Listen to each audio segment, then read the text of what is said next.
En el nombre del Padre, del Espíritu Santo. Amén. Padre nuestro que estás en el cielo, santificado sea tu nombre. Venga a nosotros tu reino. Hágase tu voluntad en la tierra como en el cielo. Danos hoy nuestro pan de cada día.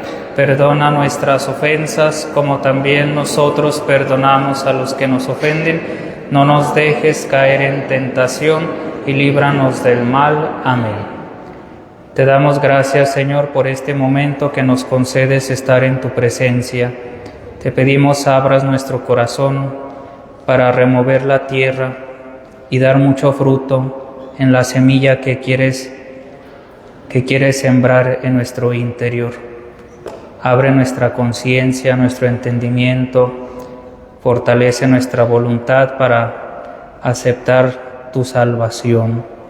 Ponemos en tu corazón la intención con la que queremos ofrecer estos momentos de oración, estos ejercicios espirituales. Santísima Virgen María, asístenos también en este momento para que como tú sepamos decirle sí al Señor.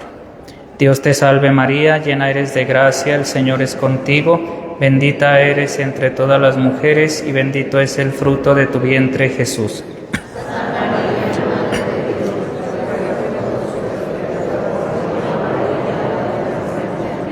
Te adoramos, oh Cristo, y te bendecimos, que por tu santa cruz redimiste al mundo y a mi pecador.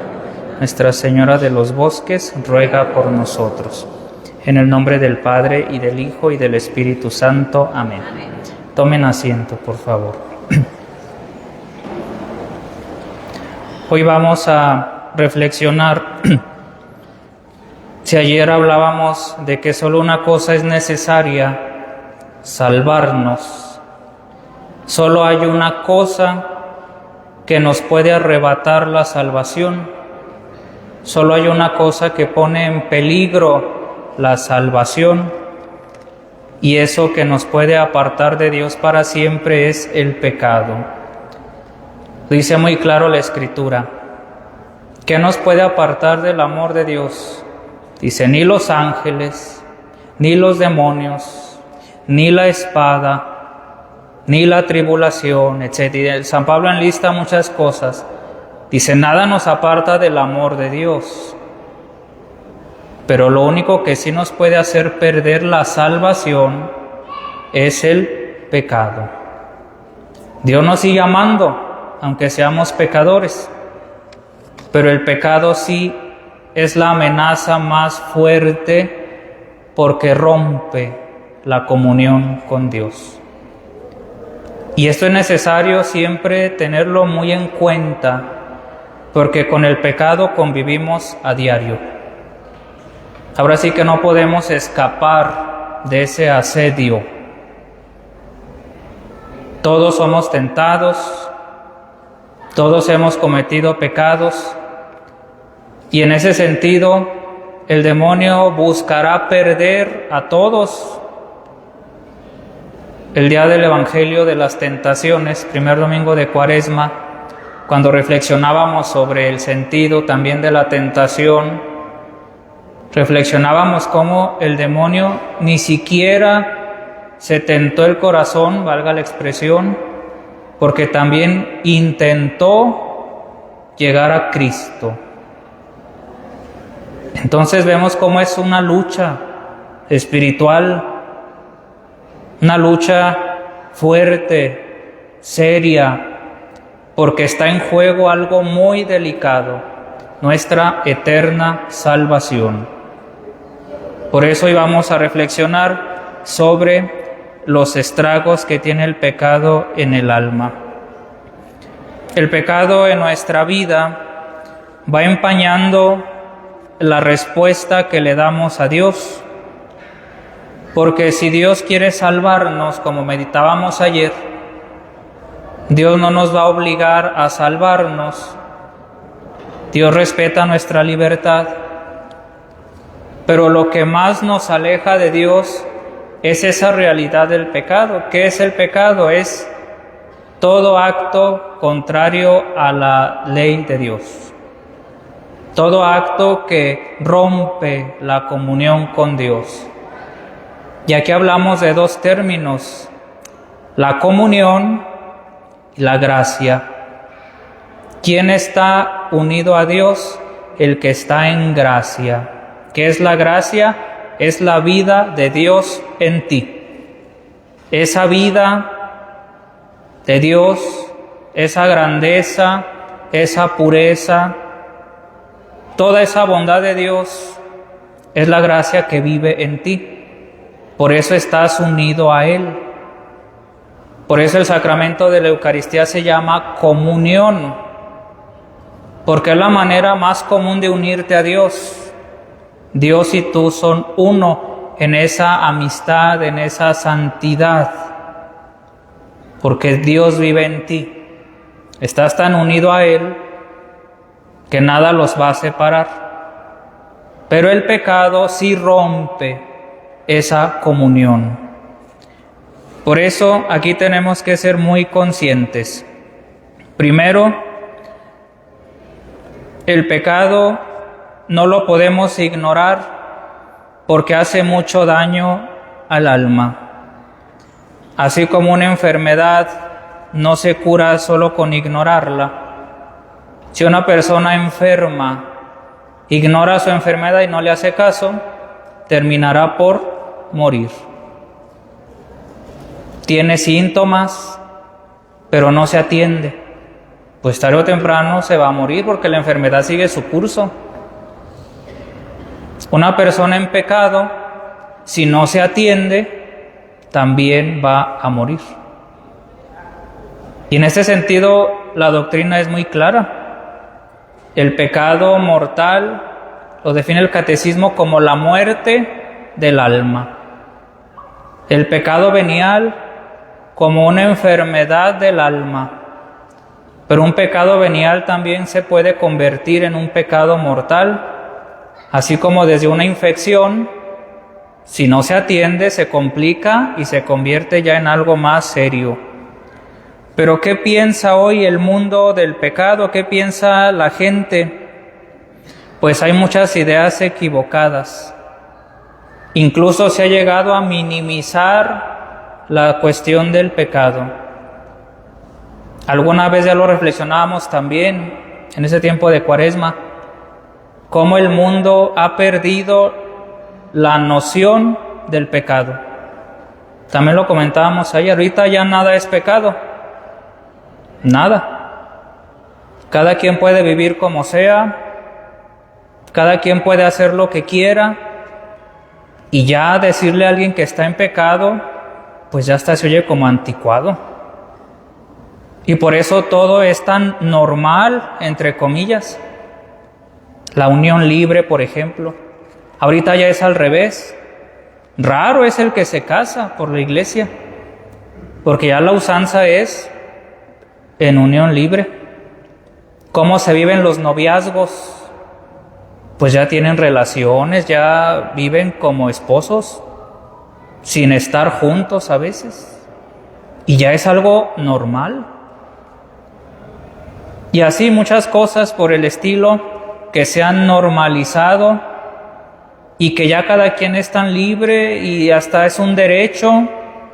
Hemos llamado ahora derecho a que cada quien viva como quiera. Y si alguien le dice que está mal o que es pecado, pues ya está ofensivo. Por ahí hay personas que hasta se sienten agredidas. Si en alguna prédica, si la iglesia dice que eso está mal y es pecado, mucha gente se siente agredida. Nadie me puede decir nada. El mundo perdió ya la noción del pecado. Ya no entendió la gravedad del pecado. Y por eso vivimos en esos errores. Pero Dios no piensa igual. Eso es lo que piensa el mundo, que eso ya pasó de moda, ya no estamos en la época medieval, que todo es pecado. Ahora el mundo moderno, pudiéramos decirlo, posmoderno, ya superó eso. Pero ¿qué piensa Dios? Vamos a ver. Puesto que el mundo no es el que nos va a juzgar, sino Dios. ¿Qué piensa Dios de eso, del pecado? Bueno, pues podemos partir de la revelación. Primero podemos entender que el pecado es algo muy grave porque las faltas contra él siempre han tenido de por medio un castigo. Y ojo, aunque es complicado hablar de que Dios castiga, porque Dios es misericordia, Dios no se ensaña con la persona, pero si hay un castigo por el pecado. Entonces, si el pecado fuera algo tan simple, no tendría una consecuencia y no tendría un castigo, pero sí lo tiene. Por ejemplo, desde el primer pecado, el pecado de los ángeles caídos. ¿Cuál fue el castigo por su desobediencia? Perder para siempre la comunión con Dios. ¿En qué momento el demonio se hizo demonio? En el momento en el que desobedeció a Dios, pretendiéndose igualar a Él. Y la desobediencia, como el pecado primero y la soberbia, iban juntos. Es decir, no te voy a servir, no te serviré. Y en ese momento se perdió la comunión y surge ese lugar de condenación o ese estado, el infierno. Nuestros primeros padres en el paraíso, de estar en esa comunión con Dios, que la Sagrada Escritura usa la imagen de un paraíso, Adán y Eva, el hombre en esa primer condición de la gracia, sin malicia, sin pecado. En el momento en el que desobedece a Dios viene un castigo y se rompe la comunión y el hombre perdió los dones que Dios le había dado. Y por eso el cansancio, la enfermedad, la muerte, ver que estaba desnudo y causarle vergüenza. Ese pecado tuvo un castigo, se perdió la comunión. Y así, en muchas partes de la Escritura el Señor castiga esos pecados.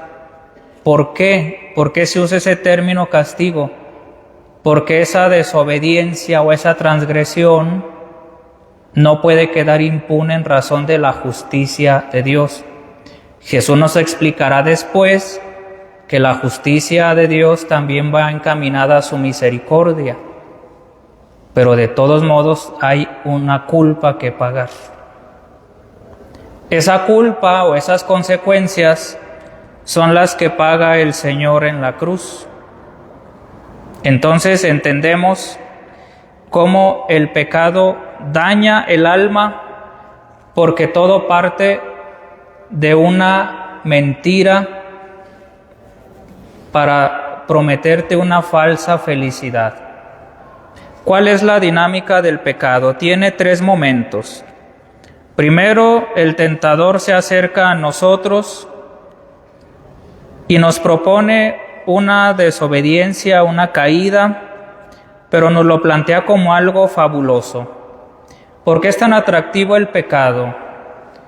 Porque el padre de la mentira se acercará disfrazado de algo bueno, de algo bonito, de algo placentero.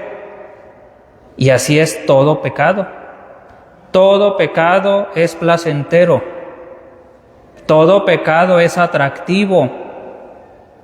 Incluso cuando llega la tentación, lo primero es fantasear. Lo primero es, ¿cómo me vería yo haciendo esto, haciendo aquello? Y es algo que nos atrae. Es como ese espejismo en el desierto. ¿Cuándo se presenta el tentador? Cuando sabe que somos más débiles. Entonces se acerca a nosotros y nos plantea la caída como algo fabuloso. Entra a nuestra imaginación como algo que nos atrae muchísimo. Es atractivo el pecado, no podemos negarlo. Y luego la segunda fase es disfrutar el pecado.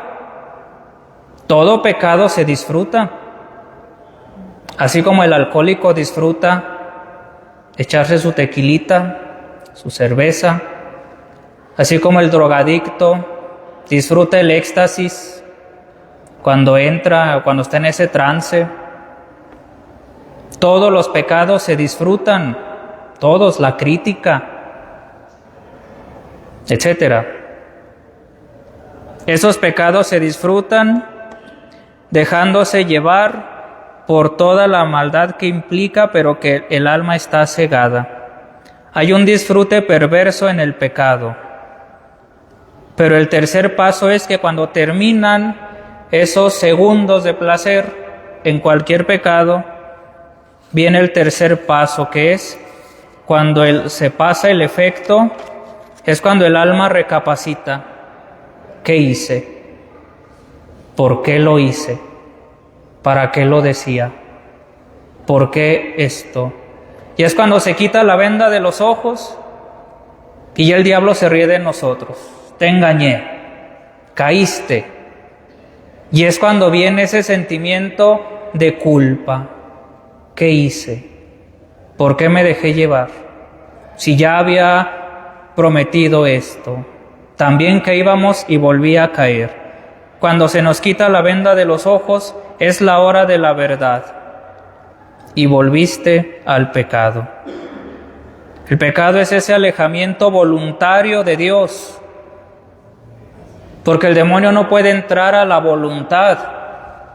No puede. Por eso su asedio se llama tentación.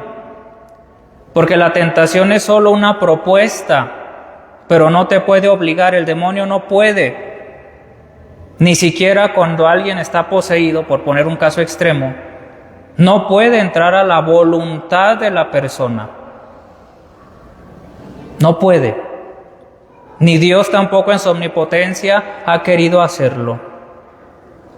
Entonces por eso es grave cualquier pecado, porque es una decisión que yo tomé. Sí estuvo la tentación, pero también estuvo la gracia. No es que Dios te deje solo en la tentación, no. El alma solita se pone en riesgo, porque Dios siempre nos asiste con su gracia. Entonces se acerca el demonio, pero no te puede obligar a caer. Así como la gracia tampoco te va a obligar a no caer. Por eso esa es la malicia del pecado. Cuando yo voluntariamente decidí hacerlo. Y por eso las condiciones de un pecado mortal: pleno conocimiento, porque hay lucidez; pleno consentimiento, porque yo lo quise hacer. Aunque sabía que estaba mal, pero pudo más el asedio, pudo más el placer, pudo más lo que sea, y por eso caí. Ese alejamiento voluntario es el pecado. Cuando es el pecado es el camino más corto para echar a perder la vida. ¿Qué provoca el pecado en el hombre? Provoca la infelicidad. ¿Se han fijado cómo en esas pequeñas píldoras de placer el hombre se hace infeliz? Así como en cualquier vicio. Por un ratito de alcohol, ¿qué pasa? Una persona con problemas se vuelve infeliz. ¿Cómo empieza un drogadicto? Con poquito, pequeñas dosis placenteras de relajación, de lo que sea, y después termina destruyendo su vida. Así es el pecado, empieza de a poquito, cosas inofensivas, pero que poco a poco nos van esclavizando. El pecado nos aparta de la felicidad eterna que es Dios, nos esclaviza, porque lo que hace el pecado es que nosotros aprendamos a amar nuestro propio veneno y nuestra propia muerte. Cada pecado nos va matando. Y lo malo es que tú mismo empiezas a amar aquello que te destruye. Es ese ciclo. El que vive en pecado es como aquel que tiene dentro de sí un cadáver que cada día se está corrompiendo más. Y esto es muy fácil porque para vivir en pecado o para caer en el pecado no necesitamos esforzarnos. El pecado no implica ningún esfuerzo. y la virtud, sí. De ahí viene la palabra virtud, del latín virtus, que es fuerza. Entonces, toda virtud implica fuerza de voluntad, asistido por la gracia, por supuesto. Si no, seríamos solamente estoicos. Entonces, como el pecado no implica ningún esfuerzo, por eso tan fácil caemos todos. Y como tiene consecuencias, pues ahí es donde no nos damos cuenta. El pecado, así como tiene esa dimensión personalísima, también tiene una dimensión social. ¿Qué pasa en las frutas? Si una de ellas se pudre, las demás también. Una sociedad que vive en pecado se empieza a pudrir. Y hay ambientes corrompidos, ambientes laborales, ambientes profesionales, ambientes de lo que sea, donde hay podredumbre, porque ya nos acostumbramos, es que aquí así es. Y cuando los sistemas se corrompen, Dios guarde la hora. Si se corrompe la educación, si se corrompe lo político y se corrompe lo económico, se corrompe el campo que sea, Dios guarde la hora, porque entonces cuando tú entras, tienes que entrar al sistema. Y si no haces esto, te corro, porque es política de la empresa, por ejemplo. Y empieza la corrupción. Es que aquí así es. Me costó mucho este empleo, pero tengo que hacer cosas que no están bien. ¿Qué hago, Padre? ¿Renuncio? Y si renuncio, ¿de qué voy a vivir? Hay pecados sociales. Una sociedad que se corrompe por el pecado. Por eso en las primeras comunidades existía la penitencia pública. Así nace el sacramento de la confesión, así se va madurando el sacramento de la confesión. Las penitencias públicas, donde todo el pueblo hacía penitencia, todo el pueblo ayunaba, todo el pueblo oraba y todos se convertían. Dice, por ejemplo, el profeta de la ballena, ¿cómo se llama? Que fue a Nínive, Jonás. ¿Qué le dice el Señor? Promulga un ayuno para todo el pueblo. Hombres y animales hicieron penitencia. La Iglesia nos invita por eso, no como sociedad, porque hay otros credos, pero sí nos invita como Iglesia a que en la Cuaresma todos ayunemos, todos hagamos penitencia. ¿Por qué? Porque es necesario purgar. Es necesario romper esa corrupción. Por eso en la medida que cada uno se convierte, el ambiente empieza también a cambiar. La sociedad no va a cambiar mientras no haya conciencia del pecado. Y después ese pecado se convierte en delitos, ¿verdad? Lo llamamos en niveles jurídicos delitos y hay sanciones. ¿Pero por qué no funciona? ¿Por qué el mismo sistema de justicia se puede viciar, por ejemplo? ¿Por qué la impunidad, etcétera? Porque no hemos llegado al corazón. Todo parte del corazón, que no ha asimilado la malicia, la maldad de sus actos. El pecado es algo serio. Si el pecado no fuera para tanto, Padre, qué exagerado es usted. Cristo no se hubiera hecho hombre, ni hubiera muerto en la cruz. Entonces Dios sería un exagerado en permitir que su Hijo sufriera la muerte humillante, como decíamos ayer, por algo que es vano. Volviendo a la reflexión de ayer. Entonces, ¿de qué sirvió la pasión? Porque el Señor lo dice muy claro. Esta es mi sangre, sangre de la alianza nueva y eterna que será derramada por ustedes y por muchos. ¿Para qué? Para el perdón de los pecados. O sea, vean qué fuerte es esto. qué serio es el pecado, que incluso Dios por amor se encarna, se hace hombre Jesucristo, ofrece ese sacrificio en la cruz con el único fin de que fuéramos liberados de nuestros pecados.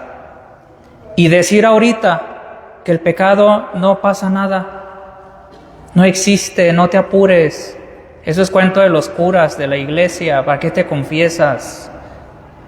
Fíjense qué lejos estamos de la realidad. Minimizar el pecado es hacer inútil el sacrificio de Cristo. Entonces Cristo fue un exagerado. Entonces Cristo exageró las cosas y no. Entonces Dios, ¿por qué hizo todo eso?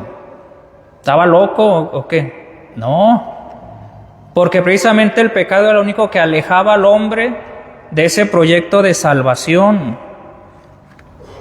Entonces, de aquí en adelante, la cruz nos tiene que confrontar, porque esa sentencia de muerte por nuestros pecados Cristo la asumió por nosotros.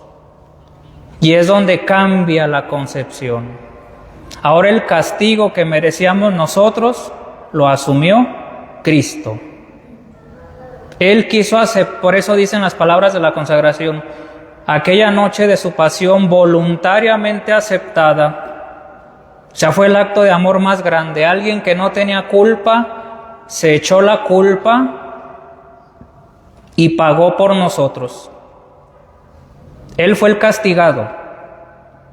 Por eso, de ahora en adelante, Dios ya no nos castigará como lo merecemos, porque Cristo asumió la culpa, nos invita a confiar en su misericordia, y aquellas cosas que debiéramos pagar en justicia por nuestros pecados, ya vienen a ser algo mínimo. Por eso decía San Pablo, completo en mi cuerpo, en mi vida, lo que haya faltado a la pasión de Cristo, a los sufrimientos de Cristo, algo así dice. O sea, de ahora en adelante, aquellas contrariedades que yo viva son mínimas en relación a lo que yo tenía que haber pagado. Y por eso la Iglesia nos invita a unir todo sufrimiento como expiación por nuestros pecados. Porque si Dios fue tan bueno que incluso las culpas que merecen tus pecados, Él las asumió, pero tú tienes que colaborar con un poco. Por eso dice por ahí un salmo, no nos tratas como merecen nuestras culpas, ni nos pagas según nuestros pecados. Porque nadie puede pagar esa deuda. Entonces vemos que es grande el amor de Dios. Es grande. Y por eso tenemos que ser muy conscientes. No podemos decir pues que el pecado no tiene importancia. El problema es que como el pecado no tiene estragos en el cuerpo, una persona en pecado sigue teniendo hambre, sigue teniendo sueño, sigue durmiendo, sigue descansando. Pues por eso no nos preocupa. Luego me confieso, al cabo que. Pero si te da un dolor, no te puedes quedar con él porque te duele. Y luego vamos al doctor, a un análisis, lo que sea, porque me está doliendo. El pecado no duele, no se siente. Sí, un ratito el remordimiento, pero pues ya se te olvida. Y por eso mucha gente tiene años, lo que decíamos ayer, sin confesarse y vive tan en paz, tan tranquila, pero imagínense adentro cómo está. El alma ahí podrida, engusanada y acostumbrándose ya a su propia fetidez. La muerte de Cristo nos tiene que hacer tomar conciencia. ¿Qué será el pecado cuando Dios mismo no perdonó a su propio Hijo, sino que lo dejó morir en la cruz? Ante el pecado solo había una alternativa, o la muerte de Jesús, o el infierno eterno para todos los pecadores. Y Cristo se entregó voluntariamente por nuestros pecados. Por eso ahora, con nuestras lágrimas, con nuestra penitencia, con nuestro arrepentimiento, unidos a la sangre del Señor, vamos a borrar las manchas de nuestra vida y a reconstruirla. Por eso es tan bonito el sacramento de la reconciliación. Yo te absuelvo de todos tus pecados, vete en paz. Porque ahora desde el sacrificio, por eso es el centro, desde el sacrificio, todos tenemos una esperanza nueva. Estamos en el año de la esperanza. Cristo, nuestra esperanza. Solo desde Cristo, solo desde la cruz, el pecador tiene otra oportunidad. Se abrió el cielo otra vez, porque el hombre estaba condenado para siempre. En segundo lugar, el pecado también nos aparta o nos impide tener méritos buenos ante Dios. ¿Qué pasa cuando alguien está en pecado? Si lo que nos salva es la caridad con los hermanos en el examen final de la vida. Una persona cuando está en pecado, lo dice muy claro el Evangelio, el que no está conmigo está contra mí. Cuando yo vivo en pecado mortal, sin confesarme, todas las obras buenas que yo haga pierden su mérito. Nunca va a ser lo mismo hacer una obra buena estando en gracia de Dios que una obra buena en pecado. Se pierden los méritos, porque ese es el consuelo de mucha gente.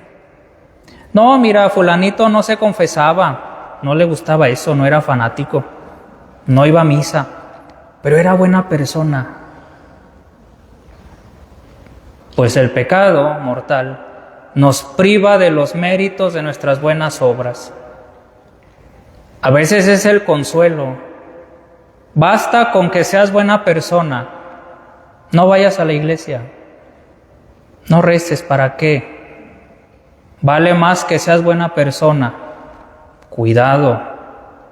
Porque si tú quitas la gracia, el que no está conmigo está contra mí, y el que no recoge conmigo desparrama.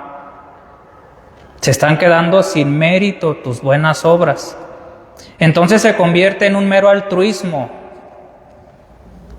Hay gente que ayuda, pero se toma selfies ayudando, ¿verdad? Pues no tiene mérito. Tu Padre que ve lo secreto te recompensará, que no sepa tu mano derecha lo que hace la izquierda. Hay gente que pregona, es que yo ayudé a hacer el templo, es que yo di para que compraran las bancas y por eso me tienen que respetar. O sea, ¿para qué lo dices? Que Dios tome en cuenta tu buena obra, punto. Ya se perdió el mérito, ya lo presumiste. Pero cuando estamos en gracia, los méritos de nuestras buenas obras vuelven a tener efecto. Siempre tenemos que vivir en gracia de Dios. Me cuestiona cuando mucha gente viene, Padre, confiéseme porque mañana voy a ser padrino.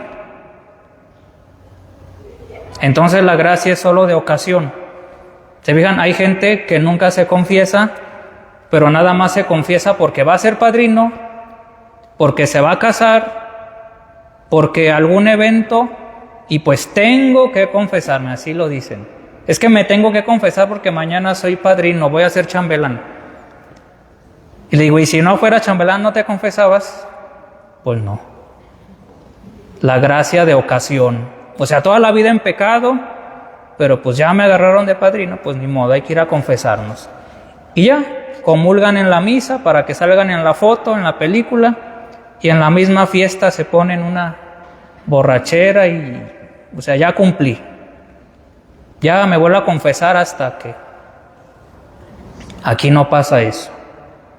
Yo felicito a todos ustedes con mucha sinceridad, porque en esta parroquia todos comulgan, todos se confiesan, y eso yo lo admiro mucho, porque en ninguna parroquia se ve esto. Estas filas, que son diario, no se ven en todos los templos. Aquí sí hay el hábito de la gracia y qué bueno, felicidades. Pero hay parroquias donde no. Porque mucha gente se acostumbra a vivir así en sus pecados. No, ¿para qué te confiesas ni que te fueras a morir? Y es la forma de pensar de muchos. Imagínate todo el demonio feliz. Su victoria más grande es apartarte de la confesión, haciéndote creer que eso no es importante. Perdemos por el pecado la gracia, perdemos el cielo. Basta un solo pecado para llevarnos al infierno. Eso es muy claro. Y en la confesión no decimos solo un pecado, hasta 5, 6, 7, para ya cambiarle. Ahora sorprendí al Padre, ya hice algo nuevo. Mucha gente no se quiere confesar porque es lo mismo. Usted no se apure, todos cargamos la misma lucha. Ay, Padre, hasta me da vergüenza, soy la misma con los mismos. Pues qué bueno que vino. Y el día que hacen algo nuevo, ya hasta vienen más contentos a confesarse. Ay, ahora sí voy a sorprender al Padre, ya hice algo nuevo. Un solo pecado basta para llevarnos al infierno, porque perdemos a Dios, perdemos la gracia santificante, perdemos el cielo, perdemos la vida eterna. Por eso siempre, un católico siempre tiene que estar en gracia de Dios, siempre. No podemos permitirnos vivir en pecado. Decía Santo Domingo Sabio, un jovencito de 15 años, murió un poquito antes de los 15 años me parece, prefiero morir antes que pecar. Y es la lucha, es la lucha. Todos somos pecadores, por eso así empieza la Santa Misa. Reconozcamos con humildad que somos pecadores. Yo confieso, Señor, ten misericordia de nosotros porque hemos pecado contra ti, etc. Reconocemos nuestros pecados, pero Dios nos asiste con su gracia, porque no quiere que ninguno de sus hijos se aparte de Él para siempre. Por eso nos da la gracia. Pues pidámosle hoy a Jesús que nos conceda ese santo temor. Ese es el don del Espíritu Santo, el temor de Dios. Llegar a amar tanto a Dios que me dé miedo ofenderlo, que me dé miedo pecar. Y esa es una gracia que hay que pedirle al Señor. Decía por eso un gran santo que aquí la que nos puede ayudar es la Santísima Virgen, la Purísima Virgen María.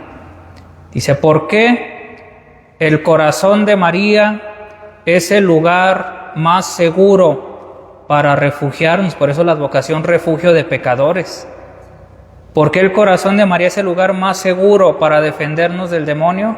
El corazón de María, dice este santo, porque el Inmaculado Corazón de María es el único lugar donde el demonio no pudo entrar. A ella no la pudo tentar, es la Purísima. Entonces, si nos refugiamos en su corazón, el demonio no nos va a alcanzar. Va a batallar más. Y le va a batallar mucho. Decía por ahí, también sabe quién, al que Dios quiera hacer muy santo, lo hace muy devoto de la Virgen María. Por eso, María es la que nos va a ayudar en la lucha contra cualquier pecado, porque en su corazón inmaculado el demonio no pudo entrar. No pudo. Y si un pecador arrepentido o luchando también, atribulado, se refugia en el corazón de María, va a ser muy difícil que vuelva a caer. Pero todo es en esfuerzo.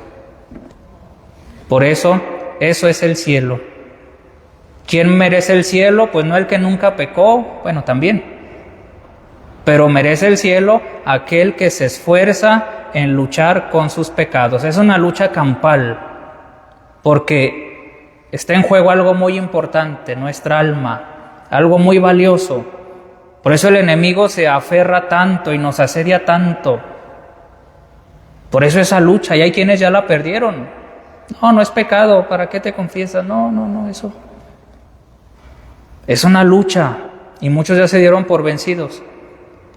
Nosotros hay que pedirle al Señor que nos conceda ese santo temor, para que la Santísima Virgen, la Purísima Virgen, nos asista y vivamos siempre en esa actitud de conversión. Pues que el Señor nos ayude a seguir luchando con nuestros pecados, que entendamos que sí es algo grave el pecado, pero que Dios ya nos dio el antídoto en su Hijo. Que el Señor nos ayude a siempre vivir luchando, anhelando el cielo. Que así sea. Pónganse de pie, vamos a darle gracias al Señor. En el nombre del Padre, y del Hijo, y del Espíritu Santo. Amén. Señor Jesucristo, queremos darte gracias porque has querido pagar la deuda de nuestros pecados. Ayúdanos a arrepentirnos sinceramente de lo que no hemos sabido hacer bien. Renueva en nuestro corazón el deseo sincero de la conversión. Que por tus méritos, por tu pasión, también nosotros anhelemos el cielo y la vida eterna. Santísima Virgen María, acompáñanos en esta lucha. Permítenos entrar a tu inmaculado corazón para que nos veamos libres del asedio del enemigo. Intercede por cada uno de nosotros, por nuestras familias, para que todos volvamos con alegría a la fuente del perdón y la misericordia, que es tu Hijo. Dios te salve María, llena eres de gracia, el Señor es contigo, bendita eres entre todas las mujeres y bendito es el fruto de tu vientre Jesús. Santa María, Madre de Dios, ruega por nosotros los pecadores, ahora y en la hora de nuestra muerte. Amén. Te adoramos, oh Cristo, y te bendecimos, que por tu santa cruz redimiste al mundo y a mi pecador. Amén. El Señor esté con ustedes, y la bendición de Dios Todopoderoso, Padre, Hijo y Espíritu Santo, descienda sobre ustedes, sobre sus familias, sobre quienes han seguido esta transmisión, y permanezca para siempre. Amén. Que pasen todos muy buenas noches.